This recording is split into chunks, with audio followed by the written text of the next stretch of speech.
शांति। 7 मार्च 2026 की प्रातः मुरली। ओम शांति। बाप दादा कहते हैं, मीठे बच्चे, जब भी समय मिले तो एकांत में बैठ सच्चे माशूक को याद करो, क्योंकि याद से ही स्वर्ग की बादशाही मिलेगी। प्रश्न: बाप मिला है तो कौन सा अलबेलापन समाप्त हो जाना चाहिए?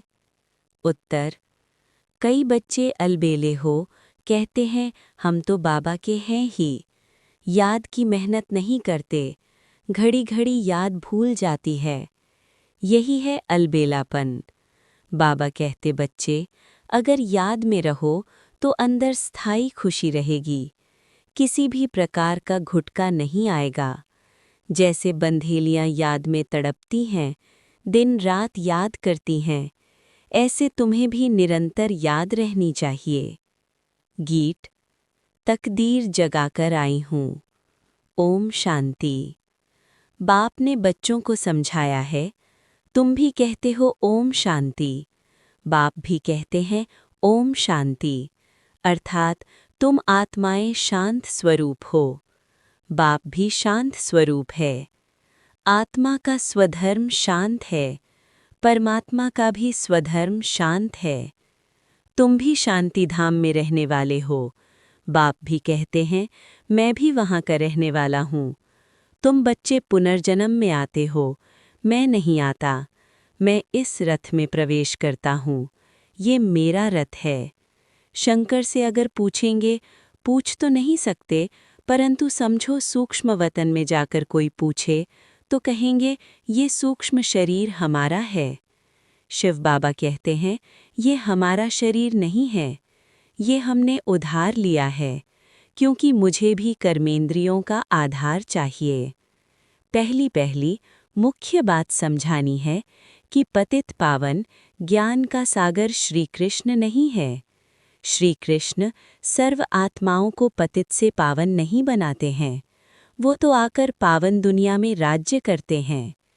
पहले प्रिंस बनते हैं, फिर महाराजा बनते हैं। उनमें भी ये ज्ञान नहीं है। रचना का ज्ञान तो रचता में ही होगा ना। श्री कृष्ण को रचना कहा जाता है, रचता बाप ही आकर ज्ञान देते हैं। अभी बाप रच रहे हैं, कहते हैं तुम हमारे बच्चे हो। तुम भी कहते हो बाबा हम आपके हैं। कहाँ भी जाता है ब्रह्मा द्वारा ब्राह्मणों की स्थापना, नहीं तो ब्राह्मण कहाँ से आए? सूक्ष्म वतन वाला ब्रह्मा कोई दूसरा नहीं है। ऊपर वाला सो नीचे वाला सो ऊपर वाला, एक ही है। अच्छा, विष्णु और लक्ष्मी नारायण भी एक ही बात है। वो कहाँ के हैं? ब्रह्मा सो विष्णु बनते हैं, ब्रह्मा सरस्वती ही सो लक्ष्मी नारायण, फिर वही सारा कल्प 84 जन्मों के बाद आकर संगम पर ब्रह्मा सरस्वती बनते हैं। लक्ष्मी नारायण भी मनुष्य हैं, उनका देवी देवता धर्म है। विष्णु को भी 4 भुजाएं दी हैं, ये प्रवृत्ति मार्ग दिखाया है। भारत में शुरू से ही प्रवृत्ति मार्ग चला आता है, इसलिए विष्णु को 4 भुजाएं दी हैं। यहाँ है ब्रह्मा सरस्वती, वो सरस्वती अडैप्टेड बच्ची है। इनका असुल नाम लखीराज था, फिर इनका नाम रखा ब्रह्मा। शिव बाबा ने इसमें प्रवेश किया और राधे को अपना बनाया, नाम रखा सरस्वती। सरस्वती का ब्रह्मा कोई लौकिक बाप नहीं ठहरा। इन दोनों के लौकिक बाप अपने अपने थे, अभी वो नहीं है। ये शिव बाबा ने ब्रह्मा द्वारा अडैप्ट किया है। तुम हो अडैप्टेड चिल्ड्रन। ब्रह्मा भी शिव बाबा का बच्चा है। ब्रह्मा के मुख कमल से रचते हैं, इसलिए ब्रह्मा को भी माता कहा जाता है। तुम मात पिता हम बालक तेरे, तुम्हारी कृपा से सुख घनेरे, गाते हैं ना। तुम ब्राह्मण आकर बालक बने हो, इसमें समझने की बुद्धि बड़ी अच्छी चाहिए। तुम बच्चे शिव बाबा से वर्षा लेते हो। ब्रह्मा कोई स्वर्ग का रचयिता व ज्ञान सागर नहीं है। ज्ञान का सागर एक ही बाप है। आत्मा का बाप ही ज्ञान का सागर है। आत्मा भी ज्ञान सागर बनती है, परंतु इनको ज्ञान सागर नहीं कहेंगे, क्योंकि सागर एक ही है। तुम सब नदियां हो। सागर को अपना शरीर नहीं है, नदियों को है। तुम हो ज्ञान नदियां। कलकत्ता में ब्रह्मपुत्रा नदी बहुत बड़ी है, क्योंकि उनका सागर से कनेक्शन है। उनका मेला बहुत बड़ा लगता है। यहाँ भी मेला लगता है। सागर और ब्रह्मपुत्रा दोनों कंबाइंड हैं। ये है चैतन्य, वो है जड़। ये बातें बाप समझाते हैं, शास्त्रों में नहीं है।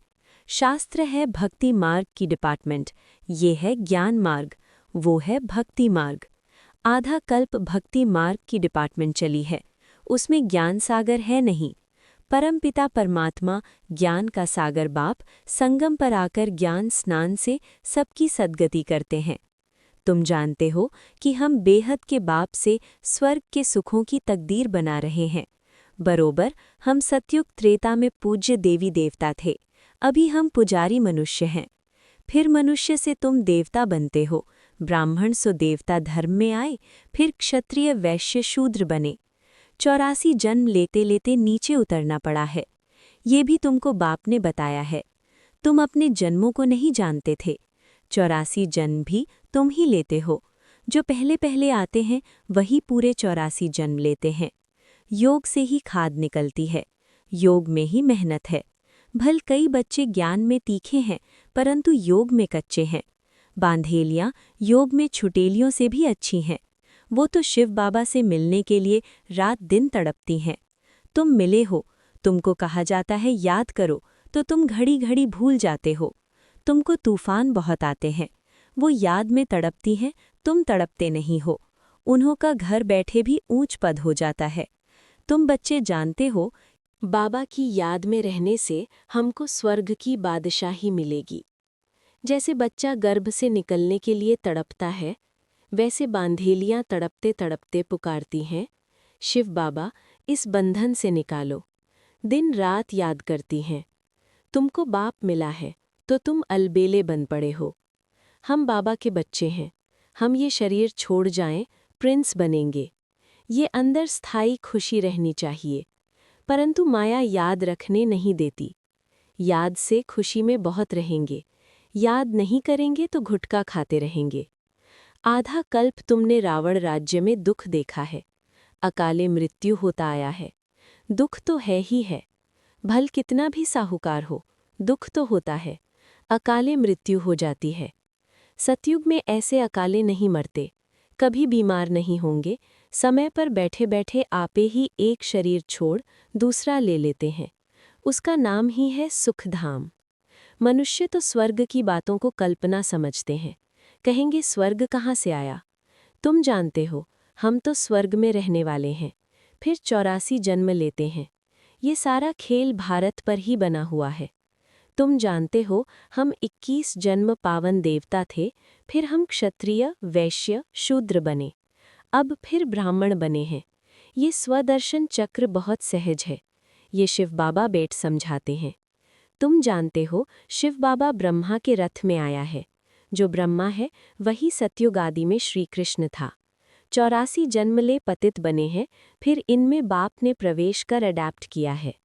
खुद कहते हैं मैंने इस तन का आधार ले तुमको अपना बनाया है, फिर तुमको स्वर्ग की राजधानी का लायक बनाता हूँ। जो लायक बनेंगे वही राजाई में आएंगे। इसमें मैनर्स अच्छे चाहिए, मुख्य है ही पवित्रता। इस पर अबलाओं पर अत्याचार होते हैं, कहाँ-कहाँ पुरुषों पर भी अत्याचार होते हैं। विकार के लिए एक दो को तंग करते हैं। यहाँ माताएं बहुत होने के कारण शक्ति सेना नाम गाया हुआ है, वंदे मातरम। अभी तुम ज्ञान चिता पर बैठे हो, काम चिता से उतर गोरे बनने के लिए। द्वापर से लेकर काम चिता पर बैठे हो। एक दो को विकार देने का हथियाला विकारी ब्राह्मण बांधते हैं। तुम हो निर्विकारी ब्राह्मण, तुम वो कैंसिल कराए ज्ञान चिता पर बिठाते हो। काम चिता से काले बने हैं, ज्ञान चिता से गोरे बन जाएंगे। बाप कहते हैं भल इकट्ठे रहो, परंतु प्रतिज्ञा करनी है, हम विकार में नहीं जाएंगे। इसलिए बाबा अंगूठी भी पहनाते हैं। शिव बाबा बाबा भी है, साजन भी है, सभी सीताओं का राम है, वही पतित पावन है। बाकी रघुपति राघव राजा राम की बात नहीं है, उसने संगम पर ही ये प्रालब्ध पाई थी। उनको हिंसक बाण दिखाना रॉन्ग है, चित्र में भी नहीं देना चाहिए, सिर्फ लिखना है चंद्रवंशी। बच्चों को समझाना चाहिए। शिव बाबा इस द्वारा हमको ये चक्र का राज समझा रहे हैं। सत्यनारायण की कथा होती है ना, वह है मनुष्यों की बनाई हुई कथा। नर से नारायण तो कोई बनते नहीं। सत्यनारायण की कथा का अर्थ ही है नर से नारायण बनना। अमर कथा भी सुनाते हैं, परंतु अमरपुरी में तो कोई जाते नहीं। मृत्युलोक 2500 वर्ष चलता है। तीजरी की कथा माताएं सुनती हैं। वास्तव में यह है तीसरा ज्ञान का नेत्र देने की कथा। अभी ज्ञान का तीसरा नेत्र आत्मा को मिला है, तो आत्म अभिमानी बनना है। मैं इस शरीर द्वारा अब देवता बनती हूँ। मेरे में ही संस्कार हैं। मनुष्य सब देह अभिमानी हैं। बाप आकर देही अभिमानी बनाते हैं। लोग फिर कह देते हैं आत्मा परमात्मा एक है। परमात्मा ने यह सब रूप धारण किए हैं। बाप कहते हैं ये सब रॉन्ग है। इसको मिथ्या अभिमान, मिथ्या ज्ञान कहा जाता है। बाप बतलाते हैं मैं बिंदी मिसल हूँ। तुम भी नहीं जानते थे, यह भी नहीं जानते थे। अभी बाप समझाते हैं। इसमें संशय नहीं आना चाहिए, निश्चय होना चाहिए। बाबा ज़रूर सत्य ही बोलते हैं। संशय बुद्धि विनश्यन्ति। वह पूरा वर्षा नहीं पाएंगे। आत्म अभिमानी बनने में ही मेहनत है। खाना पकाते बुद्धि बाप की तरफ लगी रहे। हर बात में यह प्रैक्टिस करनी चाहिए। रोटी बेलते अपने माशूक को याद करते रहना, यह अभ्यास हर बात में चाहिए। जितना समय फुर्सत मिले याद करना है। याद से ही तुम सतोप्रधान बनेंगे। 8 घंटा कर्म के लिए छुट्टी है। बीच में भी एकांत में जाकर बैठना चाहिए। तुम्हें सबको बाप का परिचय भी सुनाना है। आज नहीं सुनेंगे तो कल सुनेंगे। बाप स्वर्ग स्थापन करते हैं। हम स्वर्ग में थी, अभी फिर नर्कवासी हुए हैं। अब फिर बाप से वर्षा मिलना चाहिए। भारतवासियों को ही समझाते हैं। बाप आते भी भारत में ही हैं। देखो तुम्हारे पास मुसलमान लोग भी आते हैं। वह भी सेंटर संभालते हैं। कहते हैं शिव बाबा को याद करो। अभी भारत पर राहु का ग्रहण है। फिर बृहस्पति की दशा शुरू होगी 21 जन्मों के लिए। पहले होती है बृहस्पति की दशा, फिर चक्र की दशा। सूर्यवंशियों पर बृहस्पति की दशा, चंद्रवंशियों पर चक्र की दशा कहेंगे। फिर दशा कमती होती जाती है। सबसे खराब है राहु की दशा। बृहस्पति कोई गुरु नहीं होता है। ये दशा है वृक्षपति की। वृक्षपति बाप आते हैं तो बृहस्पति और चक्र की दशा होती है। रावण आते हैं तो राहु की दशा हो जाती है। तुम बच्चों पर अभी बृहस्पति की दशा बैठती है। सिर्फ वृक्षपति को याद करो, पवित्र बनो, बस। अच्छा, मीठे मीठे सिकीलधे बच्चों प्रति माता पिता बाप दादा का याद प्यार और गुड मॉर्निंग। रूहानी बाप की रूहानी बच्चों को नमस्ते। धारणा के लिए मुख्य सार 1. हर कार्य करते हुए आत्मा अभिमानी बनने की प्रैक्टिस करनी है। देह का अहंकार समाप्त हो जाए, इसके लिए ही मेहनत करनी है। 2. सतयुगी राजाई के लायक बनने के लिए अपने मैनर्स रॉयल बनाने हैं। पवित्रता ही सबसे ऊंची चलन है। पवित्र बनने से ही पवित्र दुनिया के मालिक बनेंगे।